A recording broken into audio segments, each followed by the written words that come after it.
Time now for all things Gators, all things orange and blue. Dan Hicken and Frangie. Oh, Hick, it's a big week this week. Well, yeah, you're right. And this is what it's all about. This is why you go to Florida, right? So exciting. And thank you to Southeast Orthopedic Specialists, se-ortho.com, for your orthopedic needs in Jacksonville. Look, I mean, the program, the coach, they need opportunities like this to try to get a win. And a win would do wonders for the direction of the program. It's going to be tough. It ain't going to be easy, but it's at home. It's under the lights. The swamp is magical at night. We'll see if the defense is playing better. And listen, the SEC ain't all that in a bag of chips this year either, Frank. They're not exactly tearing things up. So there'll be some opportunities down the road. These teams aren't like all-time greats that we're dealing with now. Tennessee is favored in the game, but it's a great opportunity, I think, for this Florida program and Billy Napier. Yeah, I watched Tennessee a little bit against Austin Peay last week. They were okay. They were clunky out of the gate. They might have been looking ahead, which you get. I'm sure. They got a team, but they weren't great. And the line's 7, not 27. So I don't think there's any question that Florida will be in play here. I think there's 2 or 3 things. Number one, Dan, I think the defense is better. I think it's not great. It's young as heck. Jadarius Perkins left. I think he left because he got the message we're playing the young guys. So the seniors not going to play. So I think there's some young defensive players who are pretty good. I really believe that. I think the key is they haven't played against an offense like this. But if the defense, Florida's not going to beat Tennessee 38-31. That was last year's Florida team. The only chance they had is if they could outscore people because the defense was so bad. But Florida can beat them 24-17. And I think that's the kind of game Florida's got to play. Look, that's how Billy Napier wants to play. He's a running coach. Even last week against the team McNeese, it wasn't very good. They ran the ball and they kept running the ball and a lot of that misdirection stuff. And here's my take on Graham Mertz. Graham Mertz is fine. I think he's accurate. He's going to hit but it's clear he doesn't have a big arm. So he's not going to beat you down the field. Florida's got to run the ball, got to hold the ball, got to not turn it over, and keep it as a game in the teens or the low 20s. That's how I think Florida can win the game. What do you think? I would tend to agree with that analysis. It's pretty spot on. Listen, Tennessee, it's a good test too for the young defensive coordinator. Like, I agree. I think the defense is better, right? We've watched them.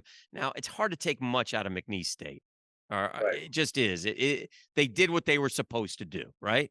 But with that said, Tennessee with that up-tempo offense, what will again, this is what starts to get fans angry. Like, you have to be ready for it. You've coached it all against it all week. You're preparing for it. You know what's coming.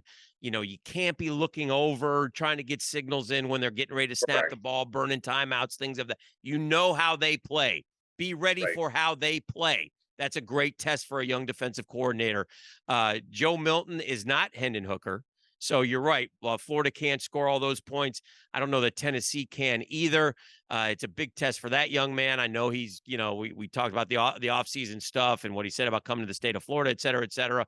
But, again, Saturday night in the swamp, packed house, place going crazy. It'll be a fun night, and hopefully it'll come out with a Gator victory. I think they have a legitimate shot at winning.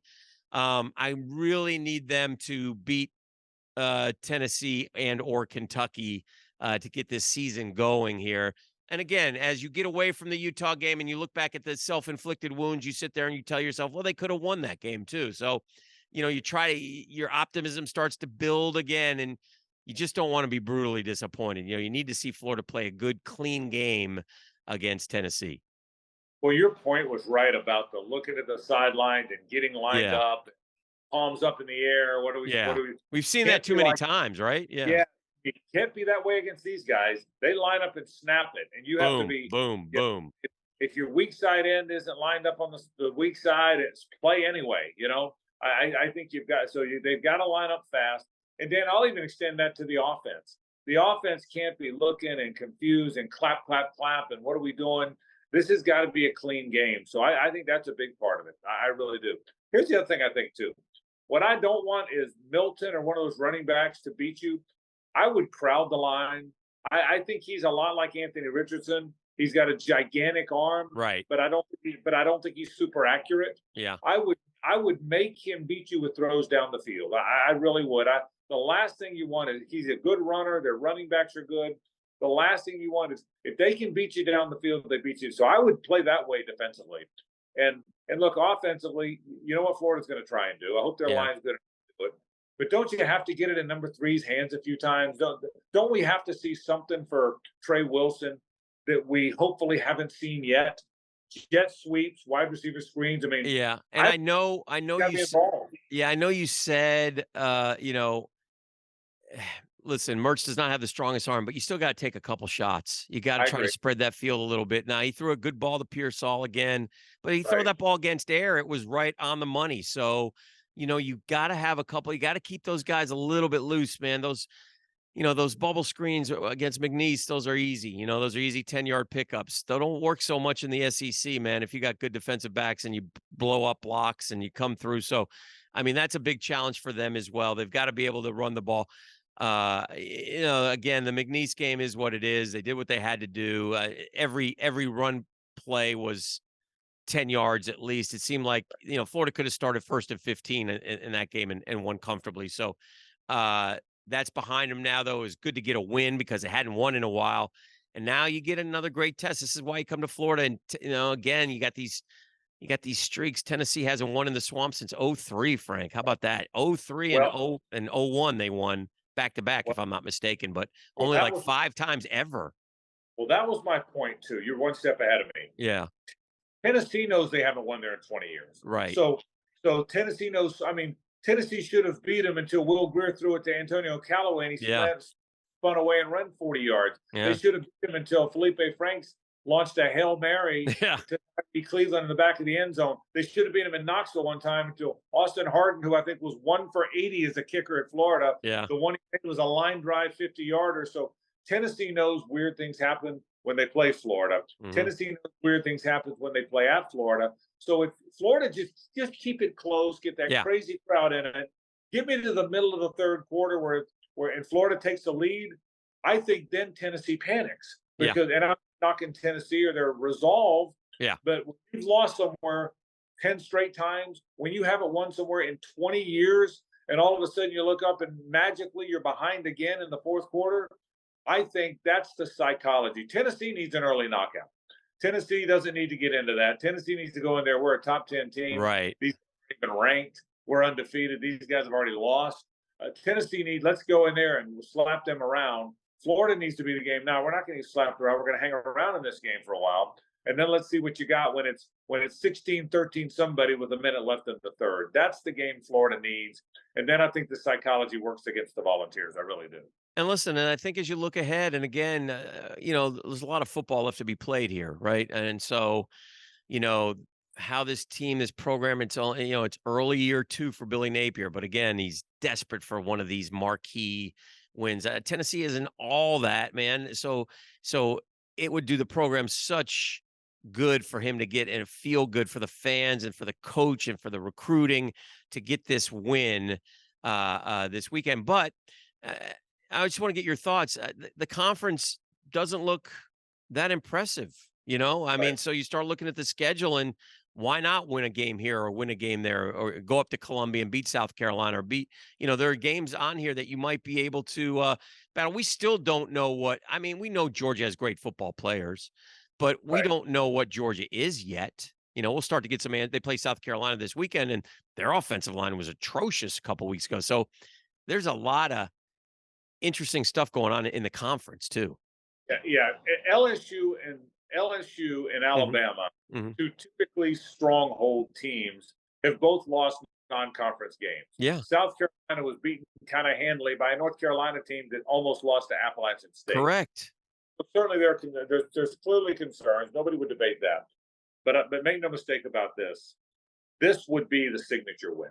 Yeah, The fans want to fire and hire after every game, hell, yeah, after every yeah, playing game. yeah, yeah, I mean, if Florida loses this game 31-14, Swamp Lizard 34 is going on social and wants to fire Billy Napier. yeah. If That's Florida right.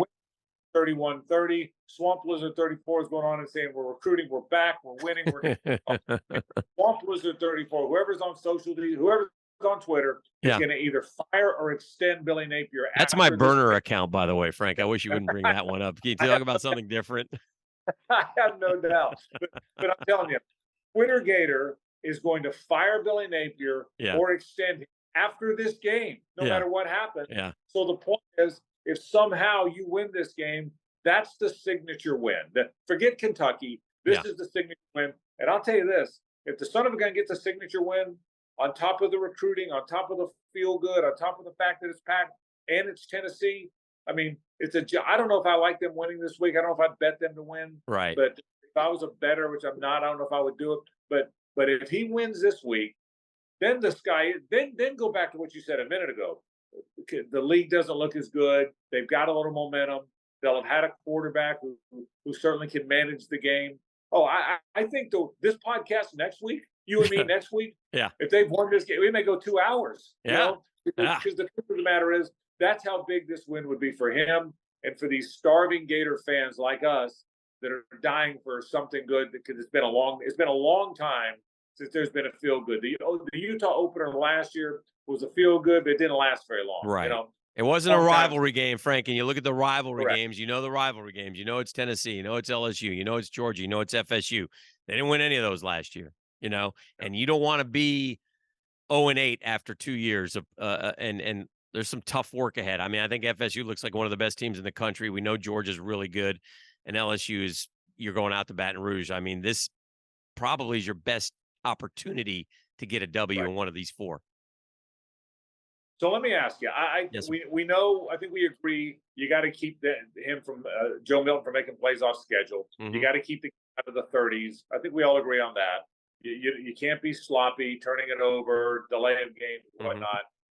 The one question I haven't asked you is what Florida wants to do is to run Montrell Johnson and Trevor Etienne. That's what they want to do. You can have all this other conversation, Trey Wilson and Mertz and all you want, but they want to run those two backs. That's if they want their win to be 250 yards rushing for those two great backs.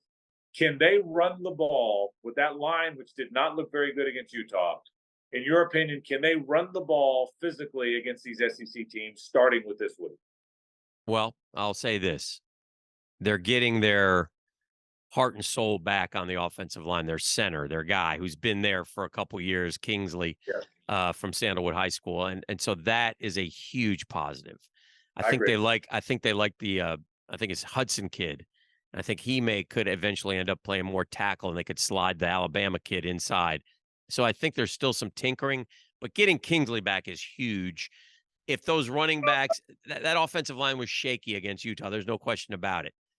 We need a better performance from them. They're big kids. They're capable of it. I think mixed results on that. I think Mertz is going to have to throw it successfully, but I do think they'll be with Johnson and ETN. I do think they're going to be able to run the football against Tennessee to a point. I don't know that they're going to, we're going to have a 200-yard night on the ground, but I think there'll be some opportunities. What I need, and then what I didn't get against McNeese even, is I need one of those fellas to bust off a 70-yarder. I need one to break one into the secondary and go scooty scoot, because while those holes were huge against McNeese, none of those fellas ever broke one to the house. And I think Florida probably needs help offensively in that. Florida's offense to me is very average, Frank. It just, I agree with I agree getting the ball to 3 and 1 and 2 and I mean, if you got a single digit, you're getting the football in the offense. But I don't think it hasn't shown me any signs of being a great offense. And I think there are going to be some struggles against a Tennessee team that is heavy upper class. So, and we're a younger football team. So a lot of challenges there, but hopefully I think they need some help offensively. Maybe if we can get a defensive score, a big turnover on their side of the field, something like that would help them immensely, I believe. Yeah, if Florida wins the game, we are going to be raving about the play of the defense. I can say that. Yeah. Florida wins the game because the defense played very well. It's not going to be because they went up and down the field. It's going to be because defensively they made some plays. So that's the key to the game. Can Florida play well enough defensively to stay in this game? I think that's the key to winning the game. I think it's the key to and look, I'd love to have that 70, 80-yarder too. I don't think that's coming, Dan. I think what is coming, though, is stay ahead of the sticks. I'll tell you what's important. First down's important, man. Yes.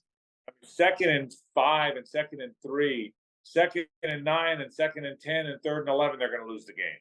Tennessee, and that's who they are, Frank, but I hate that. I just want you to know that. That's who they are. Me too. but But it is it just give me the days of, oh, we missed a couple passes or we missed first down. We got sacked. It's 3rd and 16. No problem. Here's a corner route. Bang, 18 yards. I got news, bro. That I don't even think in his heyday that day's coming. I Yeah, don't think that you might be right. You might I be mean, right. even watching last year with was it Levi Lewis, the quarterback, and Montrell was there. They were a pistol, run the pistol, Yeah. little shotgun, run the ball, stay ahead of the sticks. They were that his whole time at Louisiana, even when they were really good at Louisiana. Hmm. That's who. All right, let's before we wrap this thing. I gave you my keys. Hmm. How does it play out? Give me one or two guys who have to be big factors for Florida to win the game. Well, I think somebody on the either ETN or Johnson has to have a 100-yard night. I would say that. And then defensively, like you said, I think if Florida wins this game, it's going to be because the defense played great. So that means, we got to get the football. We got to get Right. turnovers. I mean, we're playing a better team. And so you got to have some things go your way. And, again, rattle Joe Milton. Can you rattle him? Can you get to him? Can you hit him? Can you knock him down? Can you make him make a mistake? Because I think he's the guy you got to attack if you're going to have success against. And again, be lined up and be ready because they go, go, go. And to me, this is a coaching thing, man. If we look disorganized out there, that's what sends us all into craziness because we know what's coming. We know how you got to play them, and you got to be ready. I will Easier say said this, than done. I get it, but come on, man. but I will say this: Hmm. the Banks and Jackson, the two tackles, Hmm. Scooby Williams and Shamar James. By the way, that's a pretty good combination of line. Yeah. We haven't had that in a while. Yeah. They run. They run. Yeah. Secondary guy, Jason Marshall. So we have some players. I think you're right. One of those defensive guys has to make a big play. Yeah. Princely, linebackers. Somebody needs a strip. Something positive to happen. Knock a ball out at the plus Block 20. a punt, Frankie. I mean, special teams. I mean, something though. Yeah. Something like that. Without something like that, I don't think Florida wins the game. Yeah. But it's going to be fun. Could be a signature win. I could help that recruiting that you follow. You're kind of the beat reporter for the recruiting, Yeah. So certainly your job will be big crowd, big visit list. I'm sure on Saturday night. This is the one you want the boys coming to because you want them to see how that stadium looks and when they shut those lights off at the at the end of the third. And, yeah, are you going? Will you be I'm there? not sure yet. I might go. It just depends on the work situation because I might have to do some television on Saturday in house. Jags at home. It's hard for me to go. Yeah. I'll be there. But I kind of want you to go. I don't know that if I can assign you that out of the podcast. But I kind of my preference is you. Let me just go and say this on the record. You're down there on the field with your fist pumping and all. Oh yeah. I do. I like to get my picture. I like to get my picture in the program with that. Those are the days. So I'm hoping Frankie, before we go, you better you didn't mention but Mary Wise may have her best team here. I'm taking notice. We're undefeated, 7-0. The only thing missing from Mary Wise's spectacular coaching career is a natty. I want a volleyball T-shirt, Frankie. Volleyball team is very good. We tend to win those Olympic sports. So let's win one more. I'm rooting for Mary Wise just like you are. That is Florida, Tennessee. It's going to be a lot of fun. That's all things Gators, Dan Hicken, and Frangie. And thank you, Southeast Orthopedic Specialist, sc-ortho.com, for all your orthopedic needs in the First Coast area. Frank, let's have a happy podcast next week as well and celebrate a win over Rocky Top. See you.